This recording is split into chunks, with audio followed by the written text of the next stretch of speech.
como les había anunciado en el programa, en esta parte vamos a pasar a modo de repetición una entrevista del doctor David Lagmanovich. Él ha sido un intelectual con importantes aportes a la cultura tucumana. Entre otras cosas, fue uno de los que pensó y diseñó el primer septiembre musical junto a Guido Torres y Kosarev, y fue escritor, ensayista, reconocido también en otros medios como en Estados Unidos, porque no solo se formó en Nueva York y Washington, en universidades de ese país, sino que también después fue reconocido su aporte como docente. Tuvo numerosos libros publicados de cuentos, de poemas y microrelatos últimamente, reconocido además por esta línea creativa bastante novedosa, por cierto, y que tiene muchos cultores en Tucumán, donde él se ha desempeñado como la figura maestra en esta disciplina. Entonces ustedes podrán apreciar en la entrevista todo lo que él pudo decir en estas circunstancias, en este tiempo que dispusimos para la misma, respecto a su mirada, respecto a la escritura y también lo que la escritura le significó a su propia vida. Y bueno, ahora los dejo para que aprecien esta entrevista. Bueno, aquí estamos, David. La verdad que un lujo tenerlo en el programa. Bueno. Ya es un maestro en estas cuestiones de la palabra, bueno, y muy querido por muchos. Muchas gracias, Blanca, muchas gracias. Yo muy contento de estar acá con ustedes. ¿Cuáles son aquellos hitos en su historia que lo han marcado en la escritura? Bueno, las preguntas para obtener respuestas autobiográficas son un poco complicadas, ¿no? No sé, la verdad es que no puedo referirme a ningún hecho así sensacional, muy importante. Sí, lo que recuerdo, digamos, es que desde la adolescencia yo me vi poco más o menos como un proyecto de escritor, ¿no? No cobré conciencia total de eso hasta muchos años después, una vez en que un escritor argentino llamado Aristóbulo Echegaray estaba almorzando en mi casa, pero esto era muchísimos años después, pasado yo los 30 años y demás, y me dijo, pero usted, David, es un escritor. Y entonces yo me quedé bastante asombrado ante esa definición de mí mismo como escritor hecho por una persona que yo no lo sabía, pero era un colega, digamos, era un escritor.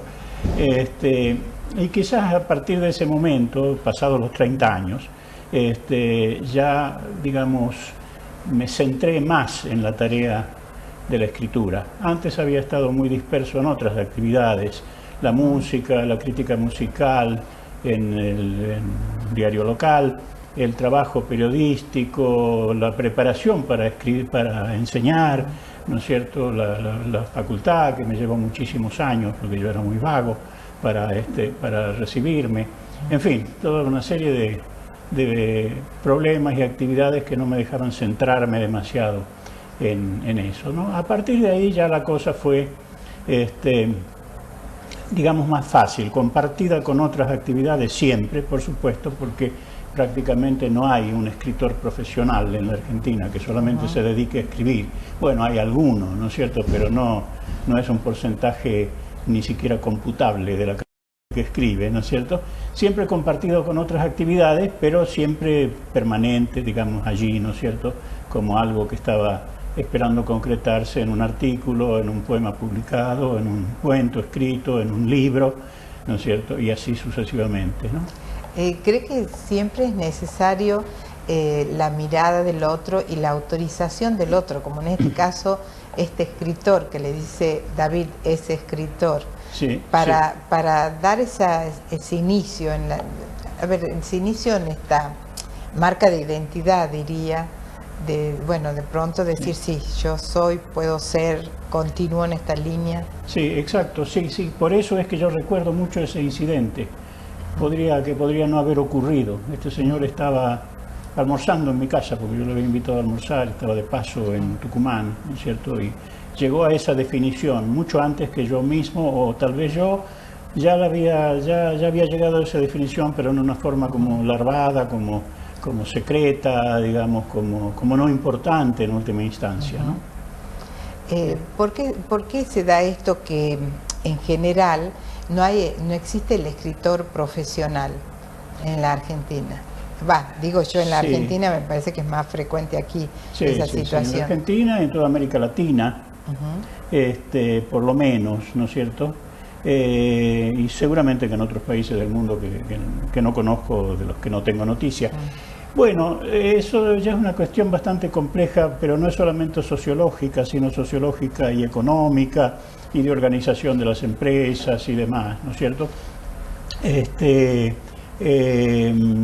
En otros países, como los países de anglosajones, o como España misma, o como Alemania, ¿no es cierto?, el que se dedica a la tarea de escritor puede pasarla muy mal durante los primeros años, las primeras experiencias que tiene para la publicación de sus libros y demás, pero una vez que se encarrila, está encarrilado, ¿no es cierto?, y gana una cantidad razonable de dinero, nunca es una gran fortuna, por cierto, pero una cantidad razonable de dinero como para poder mantenerse y seguir escribiendo, ¿no es cierto?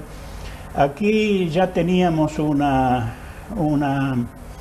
industria editorial, bueno, que en ciertas épocas fue muy fuerte, muy potente y con mucha difusión en todos los países de habla española, ¿no es cierto?, sobre todo a partir de los años de la Guerra Civil Española, con el influjo de intelectuales y editores también, ¿no es cierto?, de España a la Argentina, como los Sopena, por ejemplo.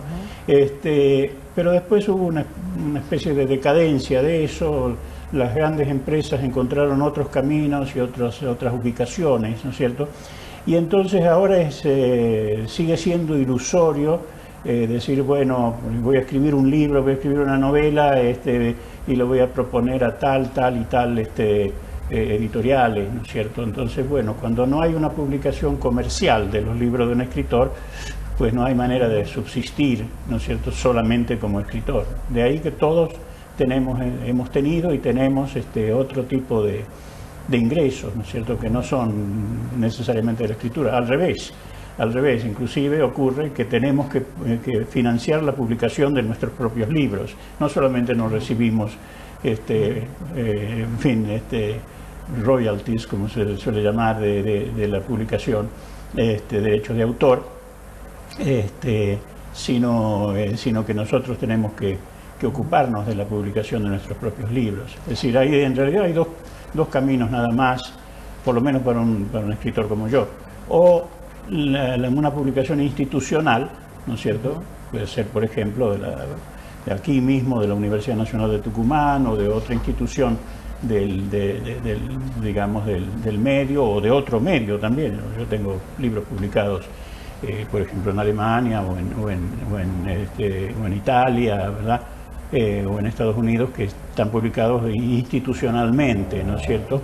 Entonces, bueno, ese, digamos, es uno de los caminos posibles. Claro, el otro es privado. El otro es la autoedición, ¿no? Que es difícil porque no hay una vuelta de la primera inversión. No, por como supuesto, lo hay en cualquier actividad hay, pero en estas situaciones no hay. Claro, y que además las tiradas se han ido bajando por la misma cuestión, ¿no es cierto? ¿Qué es lo que lo hace decir que una producción sea de un escritor? O sea, ¿qué es lo que lo hace determinar a usted, como experimentado en el tema, esta categoría? Porque ¿qué sería? ¿Que publiquen? No, porque podría ser escritor sin publicación. Sí, pero el escritor que no publica, digamos, en ningún momento, no hablo de los casos de largos periodos sin publicar, como pasaba, por ejemplo, con Juan Filloy, que pasó como 20 o 30 años sin publicar hasta que empezó a publicar de nuevo, ¿no es cierto?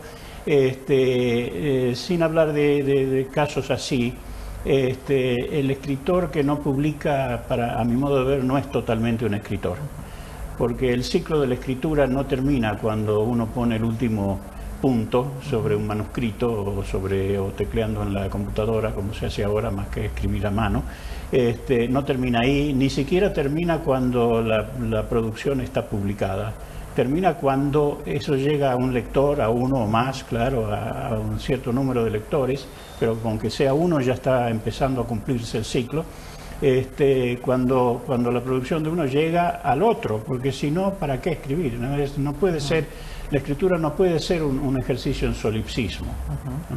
O sea, cuando permite la relación con el otro. Claro, sí, una relación que puede muchas veces ser secreta, no importa, ¿no es cierto? Pero el otro que está, qué sé yo, inclusive en otro lugar, ¿no es cierto?, puede tomar un libro de uno, o un artículo, o un poema, o un relato, lo que sea, y sentirse identificado, o sentirse estimulado para escribir, o sentirse estimulado para negar lo que acaba de leer, ¿no es cierto? Sí. Algo así, ¿no es cierto?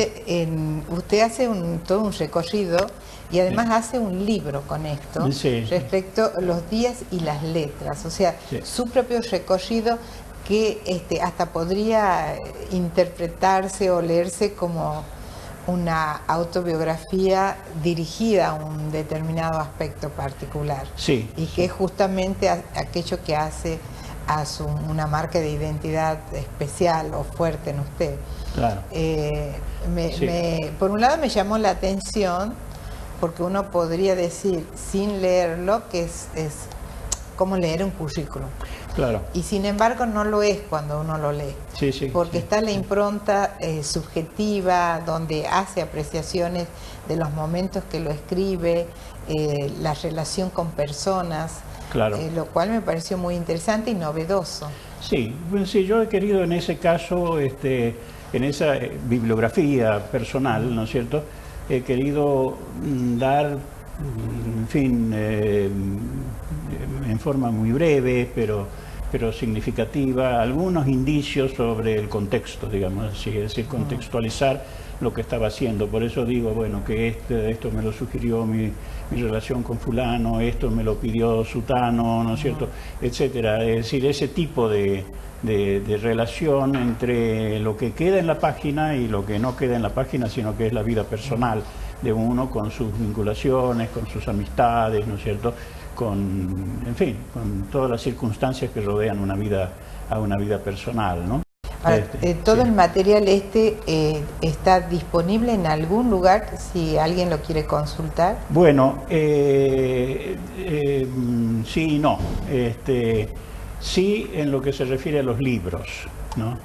Todos mis libros, aparte de haber una colección completa en mi casa, como es lógico, ¿no es cierto?, hay una colección completa en la Biblioteca de Letras, situada en el Centro Cultural Ruyés de la Fundación Miguel Lillo, ¿no es cierto?, biblioteca que está formada por nuestra donación, la mía y de mi familia, de nuestros libros, ¿no es cierto?, a esa institución, que es una institución, en fin, importantísima, a mi modo de ver, en Tucumán. Entonces, allí no hay libro mío que aparezca que no esté primero en un anaquel de mi propia biblioteca en mi casa y en la Biblioteca de Letras. Después hay diversas bibliotecas donde hay partes, no completas, pero partes considerables de mi producción. Por ejemplo, la Biblioteca del Congreso de Washington, donde hay quizás una veintena de libros míos, o la biblioteca brillante. ¿En español o en inglés? No, en español, en español, sí. Toda mi producción es en español, ¿no? Yo hablo inglés normalmente, pero tiene traducciones al inglés. No, no suyas, sino que hicieron de libros suyos. No, las grandes bibliotecas coleccionan los libros en la lengua que sea, así sea una lengua oriental impenetrable o no. En el original. Claro, en el original, efectivamente. Y otro lugar parecido es la biblioteca del Instituto Iberoamericano de Berlín, que es la mejor biblioteca de toda Europa para materiales de España, Portugal y América Latina. Una biblioteca estupenda, brillante. de una institución con la cual también estoy bastante identificado, porque he estado allí, he residido ahí algún tiempo, etcétera, ¿no? Y bueno, y hay otras bibliotecas, la de Berkeley, la de Harvard, qué sé yo, ¿no? Inclusive nuestra Biblioteca Nacional, que no se caracteriza por tener colecciones muy completas de nada, realmente, o por lo menos que estén catalogadas, que se sepa. Sin embargo, hay tal vez qué sé yo, 10 libros míos o algo así, ¿no? Una parte por lo menos como para que si a alguien le interesa, poder aproximarse, ¿no es cierto?, a mi trabajo, ¿no? Es muy interesante este recorrido de la palabra escrita. Sí. O sea, usted ha viajado, pero la palabra escrita sí. va viajando, le va sacando ventaja. Sí, es cierto, pero eso también tiene que ver con la tarea docente, ¿no es cierto? Porque yo he trabajado en 4 o 5, creo, universidades argentinas, pero también he enseñado en Estados Unidos, en Alemania y en otros países, ¿no es cierto? Y entonces muchas veces mi presencia allí ha precedido al conocimiento de alguna cosa mía, ¿no es cierto?, de algún aspecto de mi producción. Sobre todo porque, bueno, en los cursos, pues uno, en fin, señala, ¿no es cierto?, que tal punto está en tal artículo y cosas por el estilo. Entonces, de pronto también eso fue digamos, un recurso de difusión que no estaba pensado para eso, ¿no?, sino para subsistir simplemente, ¿no? El aceptar un nombramiento en una universidad extranjera como visitante o lo que sea. No estaba pensado en eso, pero fue resultando así, ¿no es cierto? Entonces hay distintos lugares donde por lo menos los colegas de la profesión académica y demás les suena mi nombre, por decirlo así, sin demasiado, en fin, sin demasiado autobombo. Ya está hecho el camino, o sea que sí, claro. Ya no hace falta el autobombo. Sí, bueno, sí. Ya viene sí. Como consecuencia de todo claro. Lo que se vino sembrando. Sí, no, eso por otra parte también digamos, esos movimientos no de la letra, sino de la persona, ¿no es cierto?, o de las personas, que mi mujer me ha acompañado muchas veces, también han redundado en publicaciones, ¿no es cierto? Por ejemplo, hay un libro mío publicado por la Universidad de Colonia en Alemania, hay un libro mío publicado en Italia por la editorial Bulsoni, pero que proviene en realidad de mi actividad en la profesión docente en Estados Unidos. En fin, hay en distintos lugares un poco la presencia personal anticipó después una extensión de mis publicaciones, ¿no? Actualmente tenemos 2 libros para presentar aquí. Uno se llama Construcciones y el otro Historia del Mandamás. Sí. Uno de poemas, otro de microrelatos, microrelatos. Claro, minificciones, como se le quiera llamar. Siempre está, diría, moviéndose como un péndulo entre el poema y el o la minificción o microrelato. Sí, porque la verdad generalmente es que tiene sí. las 2 líneas. La verdad es que sí. Yo empecé muy al comienzo de mi carrera, digamos, de mi vida como escritor. Aquí en Tucumán publiqué un libro de cuentos en el antiguo y lamentablemente desaparecido Consejo Provincial de Difusión Cultural. Un libro de cuentos, ¿no es cierto?, de cuentos de extensión más o menos normal, digamos, ¿no? Pero después me quedé en el campo del poema, no sé por qué, ¿no es cierto? Y entonces hay una larga serie de libros míos de poemas. Ahora, en lo que podríamos llamar los últimos años, por lo menos los últimos para una persona de tantos años como yo, los últimos años ya no son los 2 o 3 últimos años, sino los 10 o 12 o 15, ¿no es cierto?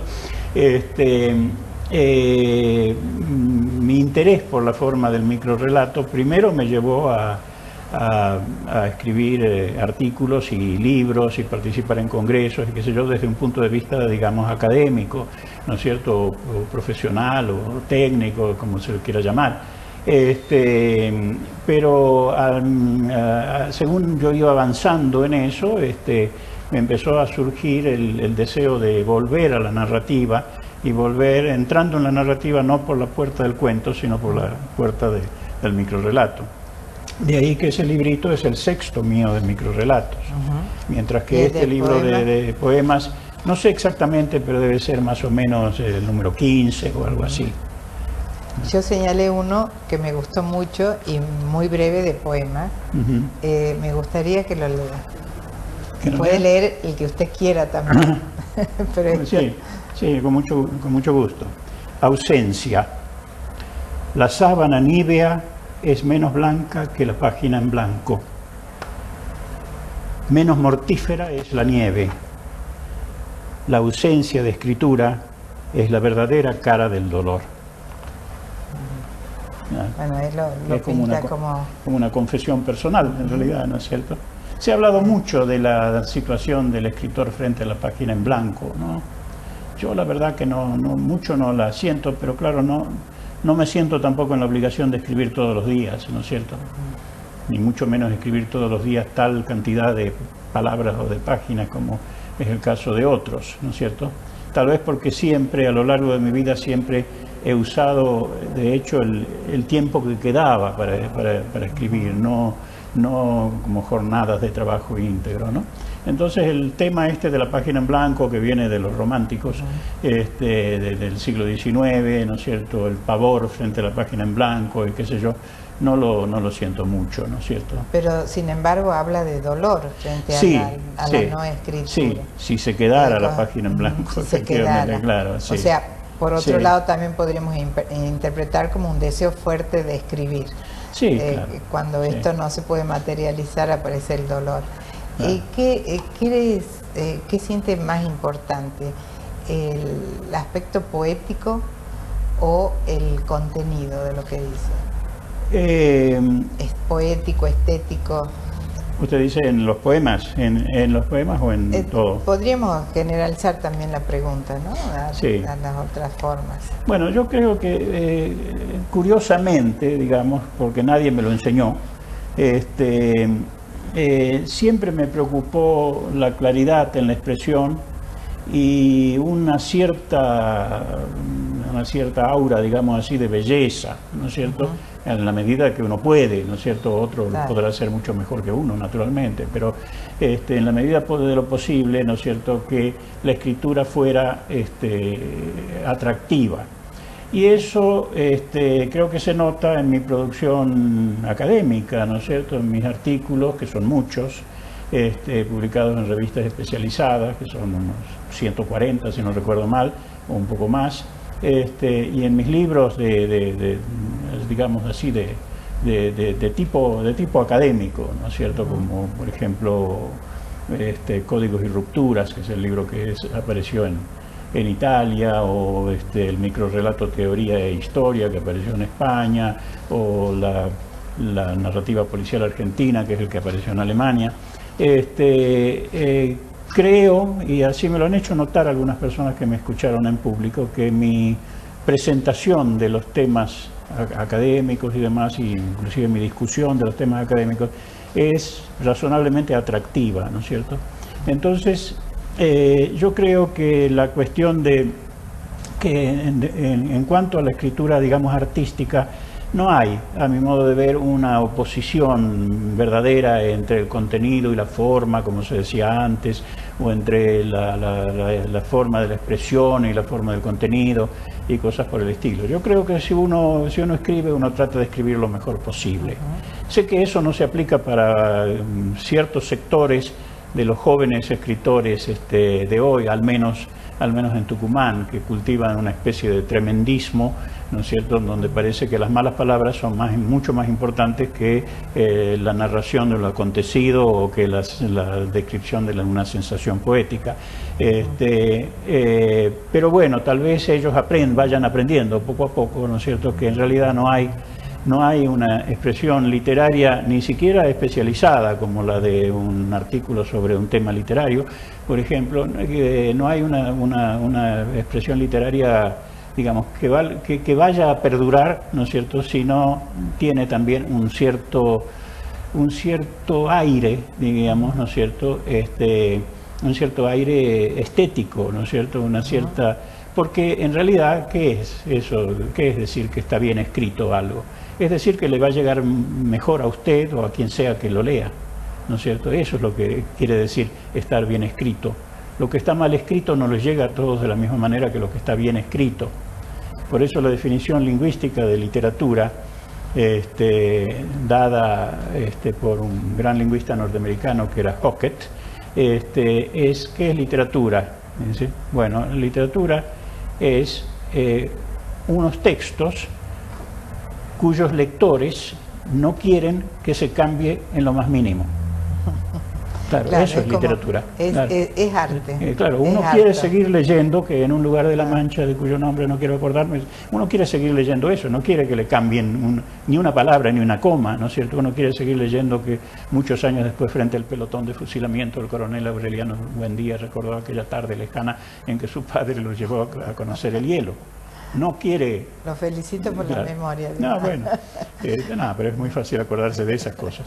Claro, lo que está dando es el concepto de arte, porque es lo mismo que en la pintura, cuando ya no se puede mover, porque mover un color, un detalle, una forma, un elemento, le quita el equilibrio al cuadro, el equilibrio o la sensación de desequilibrio, o lo que sea que el pintor quiso realizar, claro. Bueno, quedan muchísimas preguntas por hacer, porque siempre nos da clase, así que gracias, maestro. Porque no hay ninguna intención de dar clase, María Blanca, al contrario. Es que uno habla de las cosas que ama, eso es lo todo. que pasa que desde mi lugar lo siento con ese nivel, ¿no? En el mejor de los sentidos. Así que bueno, muchísimas gracias. Gracias a usted por invitarme, querida amiga. Tener otras oportunidades para seguir charlando. Ojalá, claro que sí. No hemos hablado nada del curso que está dictando, pero por lo menos lo puede